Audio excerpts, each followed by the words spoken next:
miren las palabras que el Señor declara. Él comenzó a elegir, y cuando los elige, en sus manos coloca múltiples bendiciones.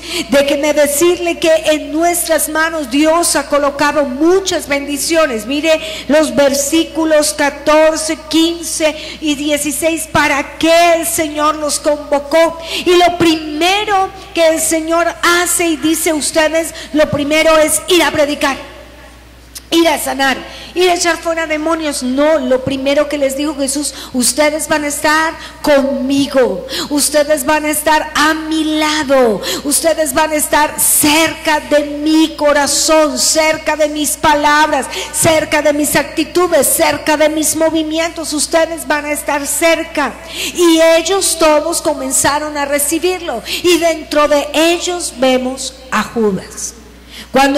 Como les decía, cuando nosotros leemos los evangelios, están escritos después de que nuestro Señor Jesucristo asciende a los cielos. Por eso Marcos, Lucas, Juan colocan allí siempre, cuando se refieren a Judas, el traidor.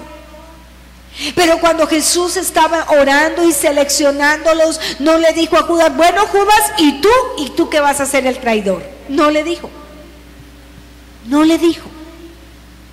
No le dijo nada. Y colocó en las manos de Judas el mismo privilegio que le entregó a Juan, el mismo privilegio que le entregó a Pedro, el mismo privilegio que le entregó a Mateo, a los demás, el mismo privilegio. Todos tuvieron las mismas oportunidades. Es decir, que el Señor les entregó autoridad. Aquel Judas fue elegido para que en su boca se fuera anunciado un nuevo mensaje que él jamás había predicado.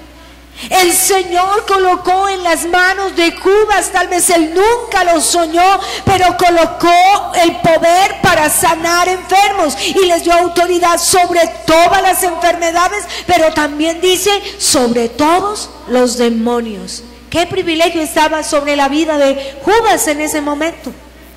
Pero ni Jesús, ni los demás, ni él mismo irían a pensar que 3 años más adelante él no iba a ser un elegido, sino un perdido. Ahora miremos otro aspecto en la vida de Judas.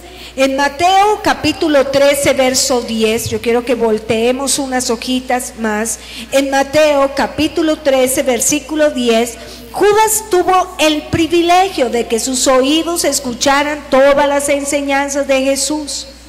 No solamente eran los oídos, no solamente eran los 24 oídos, no solamente eran 22 oídos de los discípulos, de los 11 discípulos, sino que también estaban los oídos de Judas. Y Judas podía escuchar claramente las enseñanzas de Jesús. Judas escuchó la parábola del hijo pródigo, Judas escuchó la parábola del sembrador, Judas escuchó la parábola del trigo y la cizaña. Él escuchó todas estas palabras. Uno no es desobediente porque sí, porque pasó alguien, estornudó y enseguida nos llegó el virus de la desobediencia. No, absolutamente no. Pero comenzamos a ir en progreso. Versículo número 10. Entonces, acercándose los discípulos, le dijeron: ¿por qué hablas por parábolas? ¿Por qué? ¿Cuál es la razón? ¿Cuál es la decisión de que tú nos hables así? Y dice: fueron sus discípulos. Es decir, que no solamente se acercó, como siempre, el de mayor confianza y respeto, Juan, no solamente se acercó Bartolomé, no solamente se acercó Tadeo, se acercó Judas, y también quería una explicación sobre las parábolas. Qué tremendo privilegio tuvieron los oídos de Judas al escuchar la explicación de la parábola del sembrador. Y cada una de las parábolas era para que las aplicaran justamente a su vida. Jesús les estaba hablando y también ellos tenían que escuchar lo que Dios no estaba hablando. Cuando Dios nos habla, no solamente tenemos que escuchar lo que Él nos está hablando, sino también lo que en ese momento no nos está hablando. ¿Y qué quiere decir eso? Ellos tenían que colocar alerta a sus vidas, cómo se estaban comportando, cuáles eran las acciones, cuáles eran los hábitos que ellos tenían. Judas tuvo la capacidad de ser instruido, de ser desafiado y también la capacidad de determinar si él iba a seguir o él iba a desertar. Todos nosotros tenemos absolutamente la misma responsabilidad. El Señor declara en Efesios capítulo 5 y dice que la palabra a nosotros nos limpia, la palabra a nosotros nos lava, la palabra a nosotros nos embellece, nos nutre. Así que cuando usted y yo somos instruidos por la palabra de Dios, vamos a ser limpiados, por lo tanto nosotros nos dirigimos más hacia la obediencia. Eso nos hace tomar decisiones y determinaciones. Cada vez que yo recibo una enseñanza, cada vez que yo recibo una predicación, Dios me está haciendo una demanda, Dios me está haciendo una exigencia. O voy a obedecer o voy a desobedecer. Recuerde que el ministerio de Jesús no fue 50 años aquí en la tierra, que los discípulos no tuvieron 100 años al maestro para preguntar y responder físicamente aquí en la tierra. El tiempo fue muy corto. Por eso el Señor siempre hablaba sobre el tiempo. Pero Judas no, al escuchar la palabra, no tomó consigo decisiones, no tomó dentro de sí las determinaciones correctas, y más adelante su vida recibió fuertes pérdidas. En Marcos capítulo 7 versículo 2, Judas, al igual que los 12, tuvieron la oportunidad de escuchar del Señor Jesús para mirar las actitudes del corazón. Proverbios capítulo 4 verso 23 dice: sobre todo lo que nosotros guardamos, sobre todo lo que nosotros guardamos, hay una parte de nuestra vida que tenemos que guardar, y dice el corazón. Y los 12 discípulos, el Señor les mandó la voz a los 12 y les dijo: ustedes tienen que tener cuidado con sus actitudes. Y les tomó el ejemplo del corazón. Marcos capítulo 7 verso 2, miremos lo que nos dice la palabra. Dice: los cuales, viendo algunos de los discípulos de Jesús comer pan con las manos inmundas, esto es, no lavadas, los condenaban. A Jesús casi, ustedes no ven que los fariseos lo felicitan, lo aplauden, celebran un milagro, se convierten por un milagro, a todas las cosas. No, los fariseos ni los saduceos fueron convertidos. Ellos siempre estaban juzgando, ellos siempre estaban criticando, ellos siempre estaban dudando, ellos siempre colocaban insatisfacción.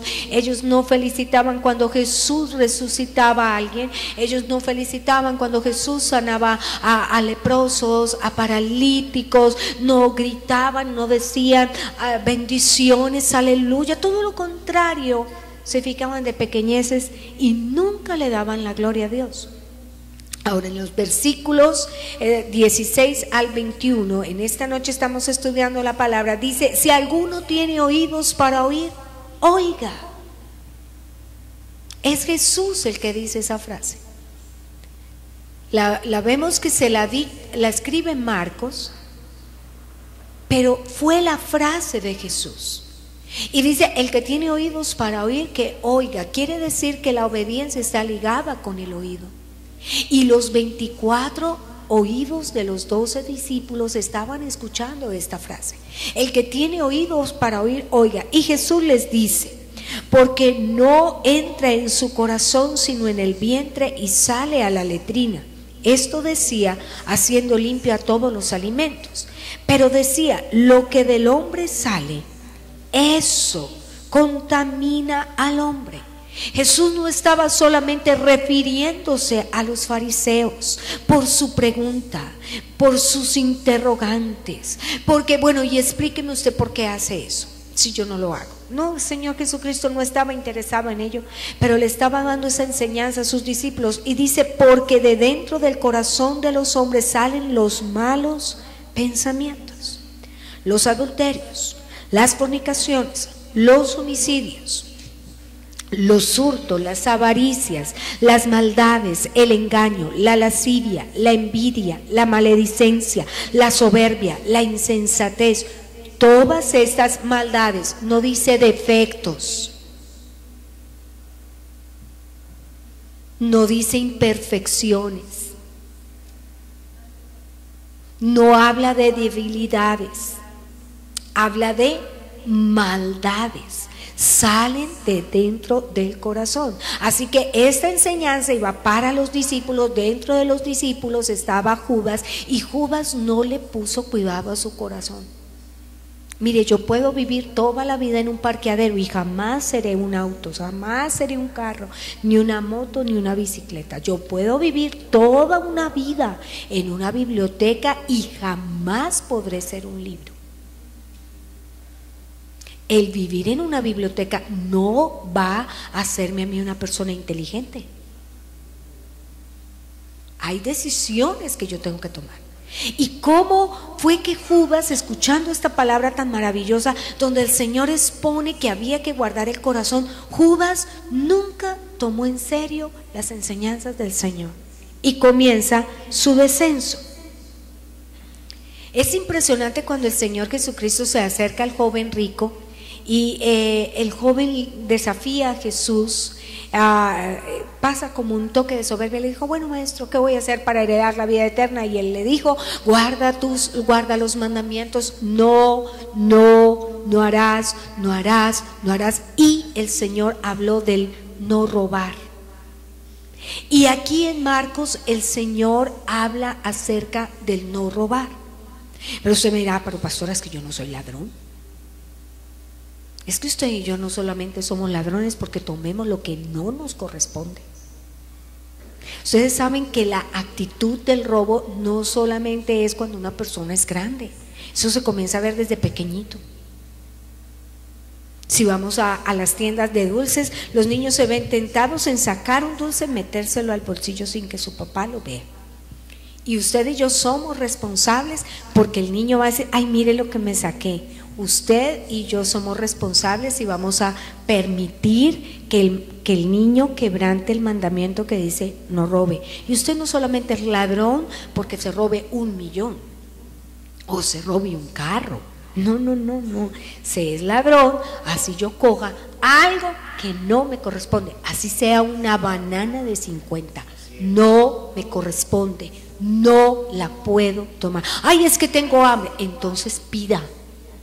Diga: ¿me puedo comer esto? Pero no quite. Mucha gente justifica el robo. ¿Por qué mucha gente justifica el robo? Por una insatisfacción. ¿Por qué muchos empleados se ven tentados a robar? Simplemente porque se sienten insatisfechos. Ven a su jefe que llega en su carro, lo ven en una buena oficina que tiene algunos privilegios y él se siente insatisfecho y dice: yo quiero ser como mi jefe, y comienza por el camino más fácil, el robo. Hace algunos años hospedábamos en nuestra casa a uno de los directores regionales de uno de nuestros mejores bancos aquí. Y él nos hablaba, cuando llegaba ya de hacer sus recorridos y llegaba a la casa y nos sentábamos a hablar, y yo le preguntaba: ¿cómo le fue? Cuénteme, mientras preparaba la comida para sentarnos. Y él me decía: no, pastor, hoy fue un día duro porque lamentablemente tuvimos que descubrir a un muchacho que se robó. Y yo le dije: ¿y cuánto? Enseguida yo pensaba 25 millones, ¿cierto? Uno dice: 25 millones, wow, entonces plata. Bueno, después bajaba yo un poquito el precio. No, entonces robó 5 millones, wow, 5 millones. Y yo le dije, me dijo: no. Estaba yo haciendo el recorrido y cuando ya estaban recogiendo las bolsas, yo me quedé mirando los fajos de billetes y supe exactamente en qué fajo faltaban 3 billetes. Yo le dije: yo no te puedo creer que así sea tu ojo. ¡Wow! ¡Qué extraordinario! Ya a larga distancia parece ese hombre nuclear. Me dijo: sí, pastora, ya estando en tanto tiempo uno sabe. Y yo le dije: ¿cuánto se había quitado? Me dijo 30.000 pesos. Yo dije, 30.000 pesos. Yo dije, no puedo creer. Me dijo, sí. Me dijo, no, pastora, inmediatamente hay que pasarlo a la oficina, hay que comenzar, hay que darle la carta de despido, ya hay que... Y yo decía, por 30.000 pesos un muchacho de 27 años dañó la posibilidad de comenzar una carrera de ascenso en una corporación donde más o menos en 13 años ya estaría gerenciando por 30.000 pesos, porque no tomó una decisión correcta. Judas tenía insatisfacción y comenzó a robar. La desobediencia por lo general nos va a llevar a robar. Y no le estoy diciendo que usted vaya a un almacén y se saque un zapato, se robe un anillo. No. Pero usted va a comenzar a sustraerle tiempo a Dios, tiempo a su familia. Usted va a tener una ausencia de disciplina. Cuando hablamos del robo, tenemos que hablar acerca de la deslealtad. No vamos a ver las cosas de la misma manera. Ahora, ¿qué pasa? Porque una persona también roba por una ausencia de lucha. Entonces quiere tener un beneficio, pero no quiere hacer un esfuerzo por obtenerlo. Déjeme decirle que en esta vida a todos nosotros nos toca luchar. A todos, absolutamente todos, desde que nacemos. Desde que nacemos nosotros tenemos que luchar. Cuando salimos del vientre de mamá tenemos que luchar para pasar por un túnel estrecho, dificultoso y salir. Y llore y que nos van a recibir con la palmada para que respiremos, porque antes respiraban por nosotros, ahora respire solo. Es decir, tenemos que comenzar a lucharla. Nada se nos llega. Nada se nos llega. Lo único grande y maravilloso que nos ha llegado, porque no tendríamos cómo pagar, es nuestra salvación. Eso es lo único, eso es lo único, lo veintiúnico que nosotros tenemos. Porque una persona también roba, porque tiene rabia e indignación. Se siente humillado, se siente poco. Entonces quiere entrar con un beneficio económico, quiere entrar a demostrar. Y esa fue una característica que tuvo nuestra nación en todo el apogeo del narcotráfico. Eso fue. Ahí comenzamos a ver. Y venía toda esa insatisfacción. Ahora, Judas no tomó en cuenta cuando Jesús dijo, y dentro del corazón de los hombres salen los hurtos, salen los malos pensamientos. Usted y yo pensamos mal aquí, claro que sí, pero de pensar mal aquí, la decisión la toma mi mente va a pensar lo que mi corazón decida. Por eso si usted está cargado con alguien, usted va a pensar, me dijo, me hizo, me ató, ¿por qué? Porque su corazón lo decidió. Y ahí está su mente, déquele, ahí. Por eso es el cuidado, por eso Jesús nos dijo, sobre toda cosa guardada, guarde su corazón, porque de él mana la vida. Y eso es para todos nosotros. Ahora, ¿qué pasa cuando hay ese hurto? Judas no tomó en cuenta que era un mal pensamiento, no tomó en cuenta que el Señor, ¿qué más dijo? Aquí dice que los malos pensamientos salen del corazón, dice que los homicidios salen del corazón, las avaricias, las maldades, el engaño, la envidia, todas esas cosas vienen dentro de nuestro corazón. Judas parece que se le olvidó. Recuerde, cuando Jesús lo eligió, no le habló de su final, le habló solamente de las órdenes inmediatas que nosotros teníamos que cumplir. Ahora, ¿qué pasa cuando nosotros descuidamos nuestro corazón y comenzamos a caminar en desobediencia? No hay ese temor del Señor, no hay esa presencia del Señor que comienza a desarrollarse en nosotros. El olvido de que soy un siervo y el olvido de a quién sirvo. Judas ya no se creyó discípulo, Judas ya no se creyó apóstol, Judas ya no se creyó que estaba sirviendo al Señor, que estaba allí, sino todo lo contrario. Él comenzó a creerse como que era dueño del sistema financiero, era dueño de todas las ofrendas que llegaban. Él era el que como que tenía la inteligencia, la disposición. Él se le olvidó a quién tenía que rendirle cuentas. Él se le olvidó. Cuando nosotros permitimos que nuestro corazón se mine con cualquier cosa. Hoy les estoy hablando del robo porque Judas era ladrón. Pero podemos tener cualquier cosa sobre nuestro corazón que quiera dominarnos. Imagínense una persona maldiciente que constantemente todo lo que diga sea como ajo en su boca, áspero, una persona que nunca tiene amabilidad, que nunca tiene respeto. Eso contamina. Imagínense una esposa maldiciente, un esposo maldiciente. ¿Cómo van a ser esos hijos maldicientes? Ustedes se imaginan la hora de almuerzo de esa casa, terrible, horrible. ¿Quién va a vivir ahí? Ustedes se imaginan un jefe maldiciente, un jefe que todo maldiga, maldice su empresa, maldice sus empleados, maldice su producto. Esto, ustedes se imaginan, esa empresa nunca va a ir adelante, jamás. Cualquier cosa. ¿Qué más le pasó a Judas? Él desconoció a quién servía.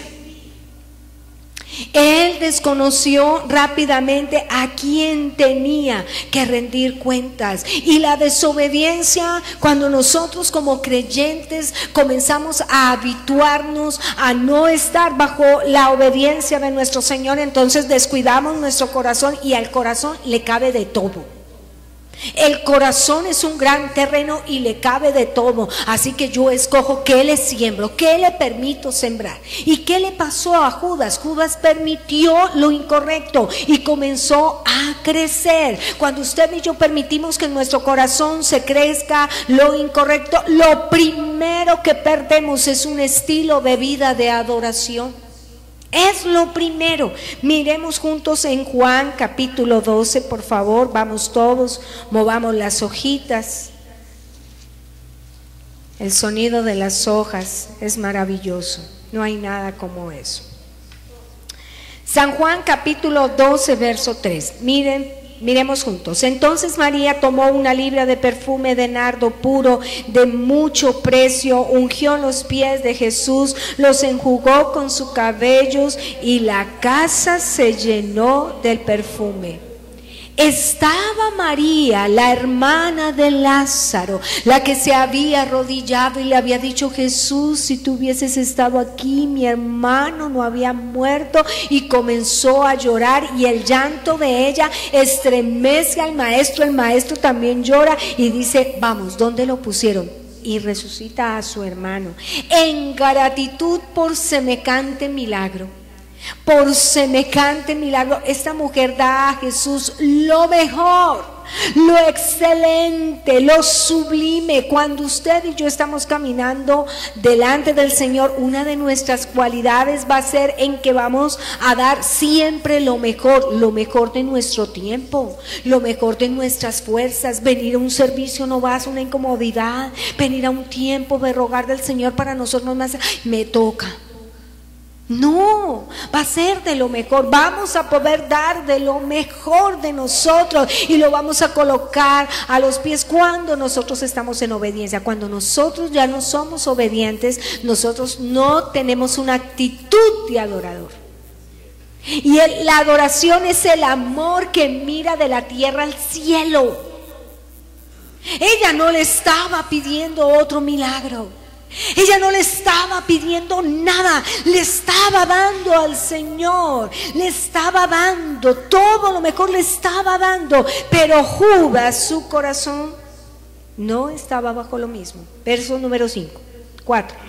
Y dijo uno de sus discípulos, Judas Iscariote, hijo de Simón, que le iba a entregar: ¿por qué no fue este perfume vendido por 300 denarios y dado a los pobres?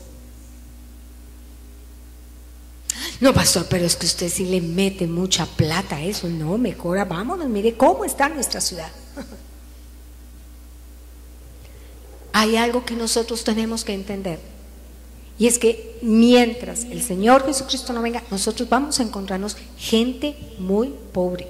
Y eso que dicen que en Pereira no hay tanta pobreza como la hay en otros lugares.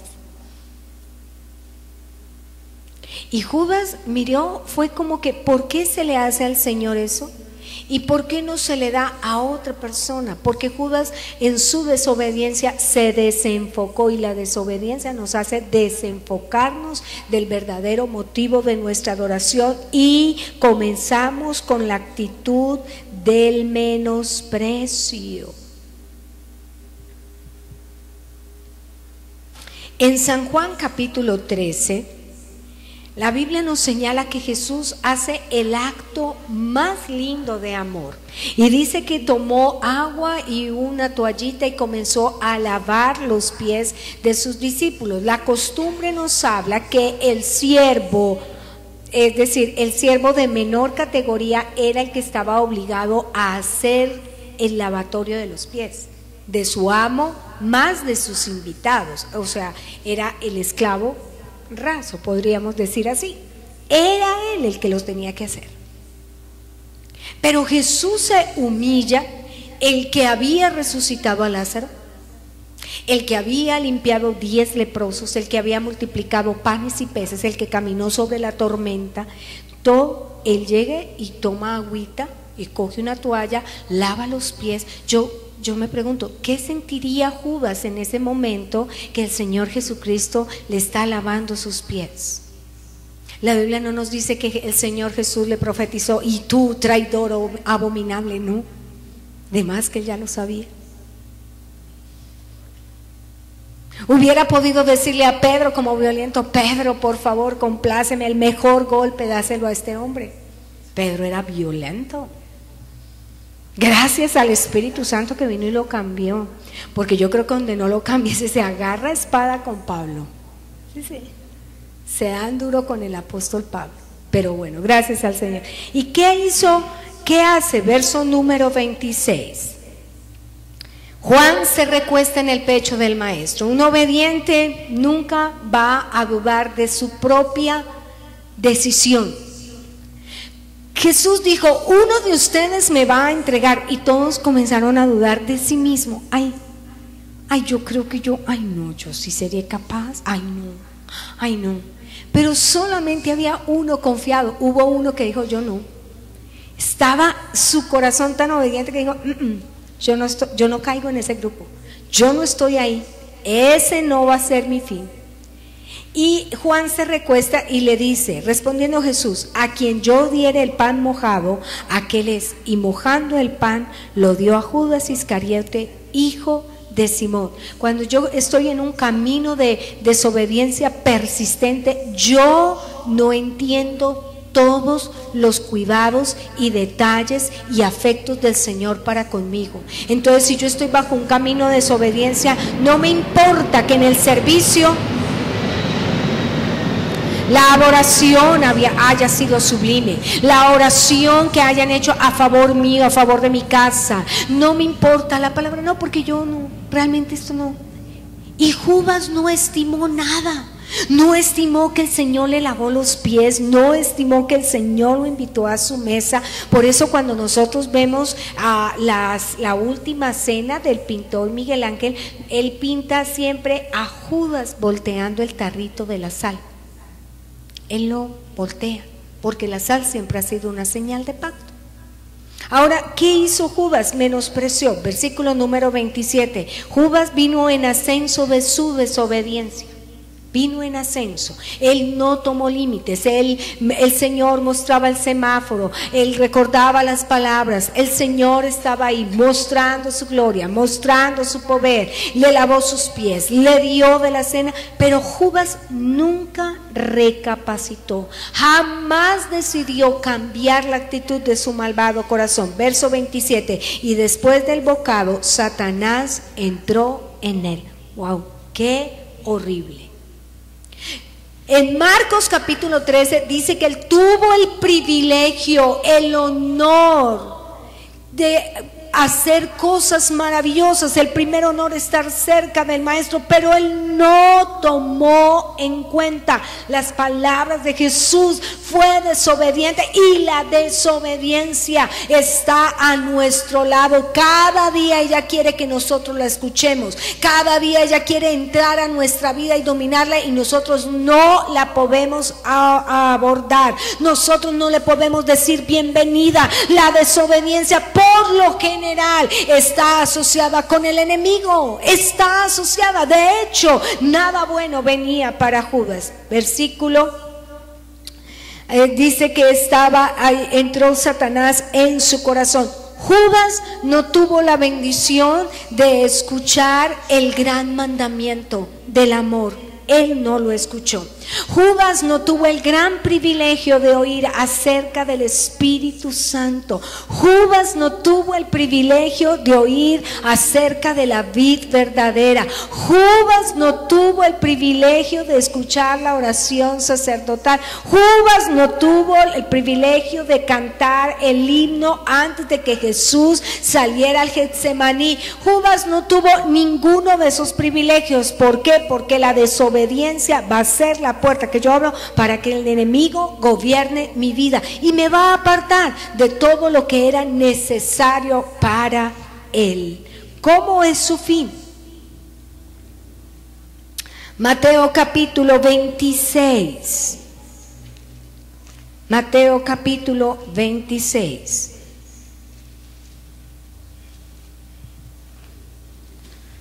Mateo capítulo 26, un elegido perdido. Mateo capítulo 26, versículo 47.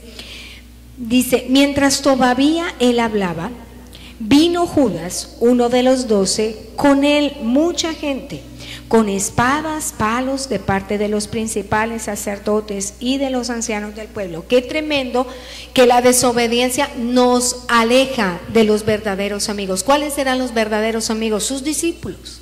Hablaban un mismo idioma, tenían un mismo propósito. Y ahora, ¿cuáles eran de los que él estaba rodeado? De los más violentos, de los más injustos, de los mayores hipócritas del pueblo. Qué increíble cómo la desobediencia a nosotros no nos va a dejar con buena gente. Mire usted un muchacho que sea desobediente. ¿Cuáles son sus mejores amigos? Sus mejores amigos son los muchachos más respetuosos del salón. No señor. No señor. Mire cuáles son la clase de hombres que se acercan a las niñas que son más desobedientes. Los hombres que las quieren honrar, nunca. Todos los que las quieren deshonrar se le acercan por montones. ¡Qué tremendo!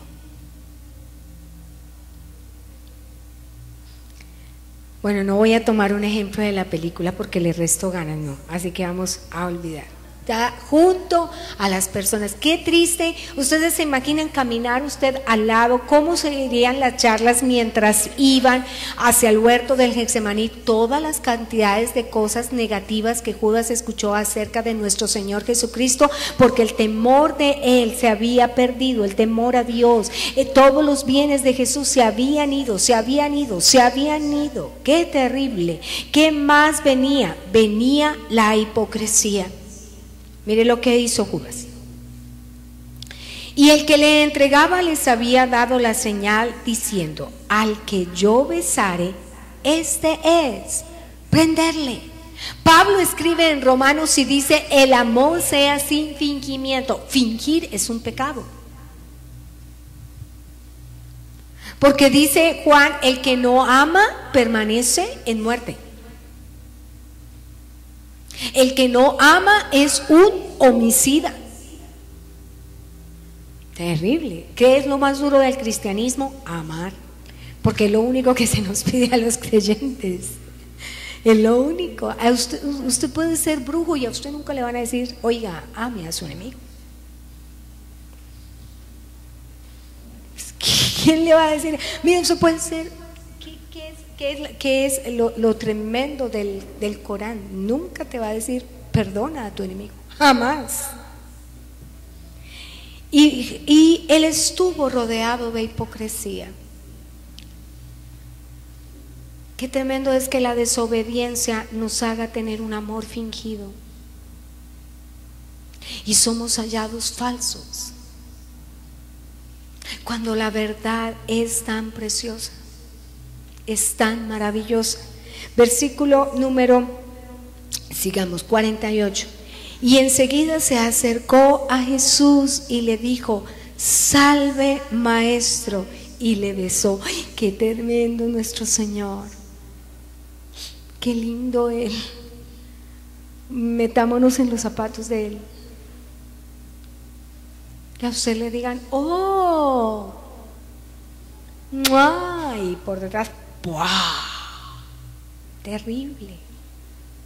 La hipocresía, un amor fingido, eso es lo que hace una persona desobediente. Cuando yo desobedezco a Dios, yo voy a desobedecer a mi cónyuge, yo voy a desobedecer a mis hermanos, yo voy a desobedecer la ley. Entonces, por lo tanto, conmigo no va a estar el amor, créame lo que no, de ninguna manera. Mire su final, Mateo capítulo 27, un final triste, un final sin gloria, un final sin poder, un final desastroso. Verso número 3. Entonces Judas, el que le había entregado, viendo que era condenado, devolvió arrepentido las 30 piezas de plata a los principales sacerdotes y a los ancianos. Quiso un dinero y no lo disfrutó. Quiso una paga, se la dieron y no trajo ningún bien. Cuando nosotros desobedecemos, nuestros bienes económicos no tienen bendición. Este dinero no traía para él bendición. Tan tremendo es que él lo tira y los sacerdotes lo recogen, pero no lo meten a la ofrenda. Dice, ni siquiera vamos a tocarlo. Ni siquiera aquí en el templo lo vamos a meter. Mire qué tremendo, diciendo: yo he pecado, entregando sangre inocente. Vino y confesó su pecado delante de los incorrectos. La desobediencia hace tener brotes de arrepentimiento, pero en lugar incorrecto. ¿Dónde él tenía que haber corrido rápidamente? A Jesús. ¿Quién estaba ya guiando la vida de Judas? El enemigo.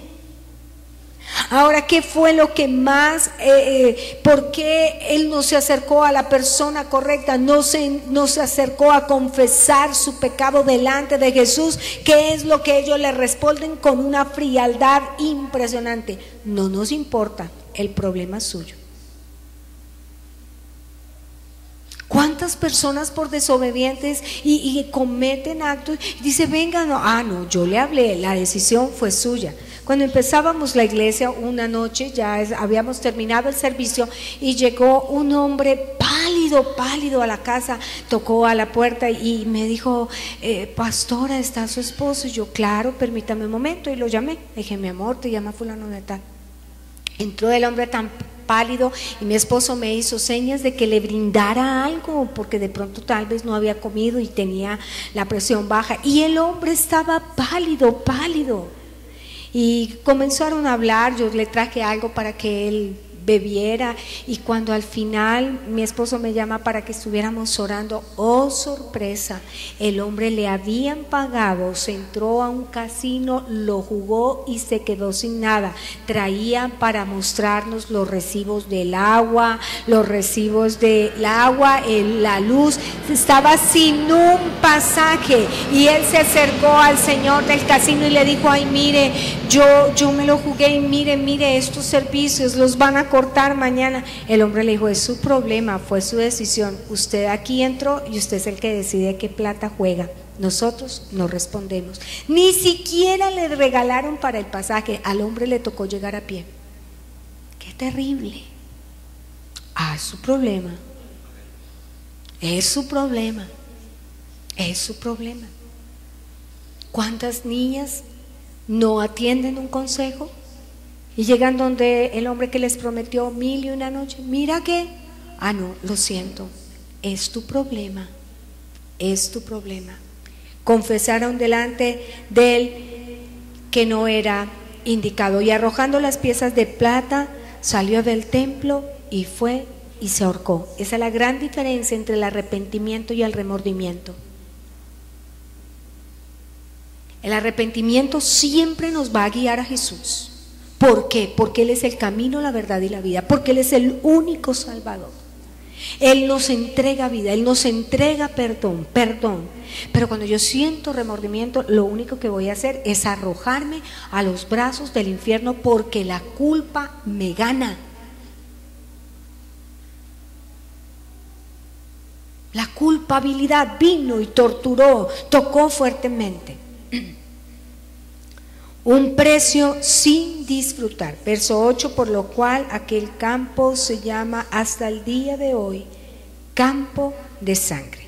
Así se cumplió lo dicho por el profeta Jeremías cuando dijo: y tomaron 30 piezas de plata, precio del apreciado, según precio puesto por los hijos de Israel, y las dieron para el campo del alfarero, como ordenó el Señor. ¡Qué final tan triste el de Judas! Ahora vamos un momento, por favor, Mateo capítulo número 9, por favor. Mateo 9. Mateo 9:9, todos a una misma voz. Pasando Jesús de allí, vio a un hombre llamado Mateo, que estaba sentado al banco de los tributos públicos, y le dijo, ¿y qué hizo? Se levantó y le siguió. No estaba pidiendo un milagro, no estaba enfermo, no estaba leproso, no estaba paralítico, no tenía un problema financiero, no tenía un problema en su hogar. Este hombre estaba sentado en la comodidad, oyó una palabra de Jesús y se levantó. Una sola palabra. Una sola palabra, y Mateo siguió, avanzó. A Mateo lo encontramos en Marcos capítulo 3, versículos 13 al 19. Él también estuvo dentro de los elegidos. Él, como Judas, tuvo la misma oportunidad, el mismo privilegio se le entregó a Mateo, la misma oportunidad de estar cerca de Jesús, de orar por los enfermos, de predicar el evangelio, de echar fuera demonios, de ser usado. El mismo Mateo también escuchó las parábolas, las enseñanzas. Mateo escuchó cuando el Señor les habló acerca del corazón. Mateo estuvo allí lavándose los pies, pero Mateo no lo traicionó. ¿Por qué? Porque él se decidió por la obediencia. Por la obediencia. ¿Dónde volvemos a encontrar a Mateo? Increíblemente en el libro de Apocalipsis. Increíblemente, la decisión de dejarlo todo por el Señor en obediencia. Cualquiera diría: no, qué mal negocio, hubieras podido seguir ahí, así ayudabas más al maestro. Tal vez el maestro no hubiera tenido que pedir tantas barcas prestadas, hubiera tenido la suya propia. ¿Cierto? Tal vez no hubiera podido decir: bueno, las zorras tienen sus guaridas, las aves del cielo sus nidos, pero yo no tengo. Pero no fue así. La decisión, los dos tuvieron el privilegio, los dos tuvieron la oportunidad. ¿Quién los determinó a ir a la gloria y descender sin gloria? Su obediencia, su obediencia. Querido hermano, en esta noche Dios nos ha entregado privilegios innumerables en nuestras manos. Privilegios. Usted me dirá: ay, pero pastora, si usted mirara mis cuentas bancarias, ay, pastora, si usted conociera mis deudas, si usted conociera este dolor, si usted conociera esta angustia, es que usted no tiene el problema con su esposo que yo tengo, pero es que mire que sus hijos, pero es que mire, pero déjeme decirle, usted y yo tenemos el mismo privilegio, seguimos al mismo Señor. Él está dispuesto para todo, su mismo poder, su misma gloria, su mismo amor, su misma presencia, la misma oportunidad lo tenemos. Nosotros nos determinamos es para obedecer o para desobedecer. Usted hoy puede tomar la misma decisión: ah, yo obedezco, me voy en el carril de la fe, o yo desobedezco, me pongo en el carril de la duda y de la incredulidad. ¿Quién sabe? Dios no lo puede hacer. Yo puedo ir en el decidirme y decir, si Mateo vio gloria, poder y permaneció, le tocó ver la barca cuando se estaba hundiendo, él pasó también panes y pescados cuando la gente tenía hambre, así que su fe se iba aumentando, su fe iba para arriba, para arriba. Judas tuvo la misma oportunidad y no la aprovechó. No la aprovecho. Yo puedo irme del lado de los que dicen Él lo hará, o irme en la parte que dice ver para creer. Yo solamente tengo que tomar una decisión. Él nunca la va a tomar por mí. Nunca, nunca, porque es eternamente glorioso su respeto sobre nosotros. El amor es respeto, el amor es respeto. Y el Señor es tan exageradamente amoroso como es de exageradamente respetuoso. Por eso es que es tan increíble amarlo, porque nunca nos irrespeta, nunca. Por eso lo sublime de Él. Yo quiero animarle en esta noche para que cerremos nuestros ojos. Y yo quiero